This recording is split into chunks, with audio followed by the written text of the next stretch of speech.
Volkswagen T25 campervan refurb project. I'm going to show you the van, what I've done so far, some fixes I did, how I did them, and what I might do in the future. Stay tuned.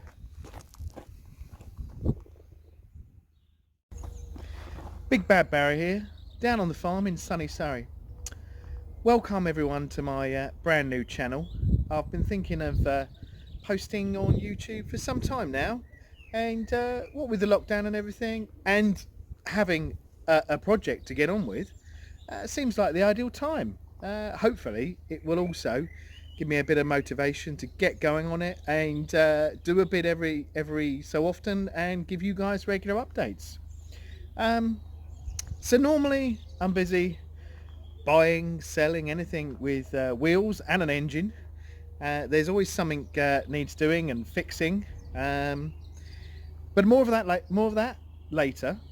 For now, let's concentrate on the lovely T25 campervan behind me. I've had a few of these, all shapes and sizes. They, to me, drive a lot better and are more practical and more maintenance friendly, shall we say, than the old bay windows. I know it's controversial, but that's my opinion. So without further ado, let's show you around the van. So let's start with the basics. What you're looking at is T25 Transporter, Vanagon, T3, people call it different things, 1984 vintage. Original engine, 1.9 petrol water cooled, as far as I know, which at the moment, and having had me tinker with it, is running pretty well. It was originally a Auto Homes Camper Charisma conversion, but that interior has been completely ripped out, and I've got a good used one to go in. Now, I may not actually end up putting it in, but I'm placing it up for size at the moment, sort of thing. So going round, before I got it, the previous owner had a go at restoring it, and lucky me, he's done a lot of the welding. So he's got new wheel arch there, bottom panel there, new wheel arch there, which, I mean, you can see it's coming through a bit, but I'll tidy that up, sort of thing. There's a new bumper inside for me to put on. Another new wheel arch put in, shame about the door, and a front wheel arch. Wow. He's also done some side steps, something on the new side steps there, and some welding by the seatbelt, which brings me nicely onto the cab. Yeah, pretty standard cab. The nice thing is, probably the nicest part of the van, is the cab roof. Yeah. That's pretty standard as well. So as I was saying to you earlier, we've got the good used interior, which I've just placed in for the minute. The seat cushions there. I'm trying out some blocks, and as you can see, the engine bay's all right. Now, perhaps the most interesting thing in this van is up here. Look at that, tinted skylight windows and bags of storage. Excuse the sealant marks.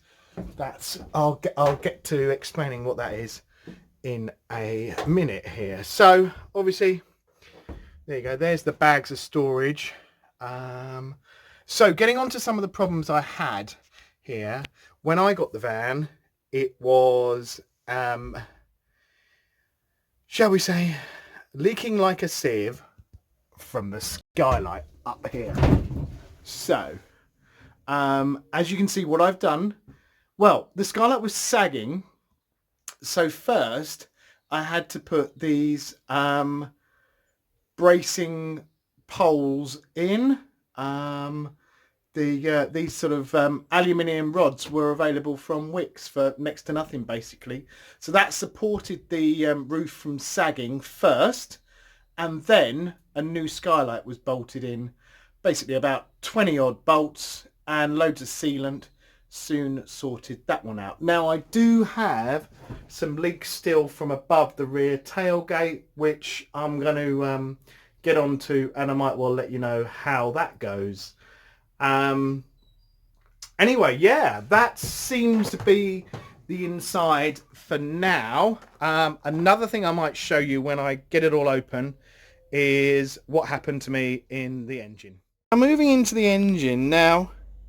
A friend of mine drove it here, but I left it for 3-4 weeks, and what do you know, as always when you do this things with old vehicles, it would not start for anything. So I had to investigate. Spark or fuel problem, that's the first thing you do.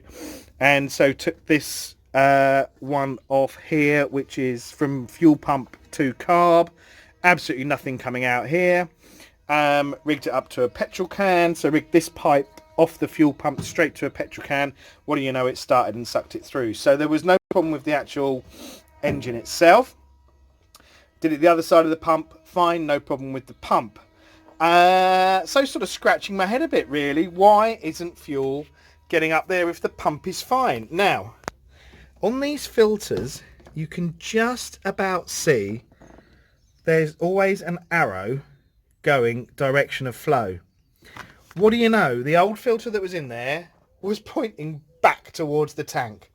Silly mistake by someone, some previous owner. But hey, nice easy fix for me. So two new filters, two new fuel filters, one by the tank and one in the engine bay. Soon sorted that problem out. She literally starts on the button, whether she's been left 2 weeks, 3 weeks, 4 weeks, 5. So we're all good. And it looks pretty tidy really to me. So no other issues to report there.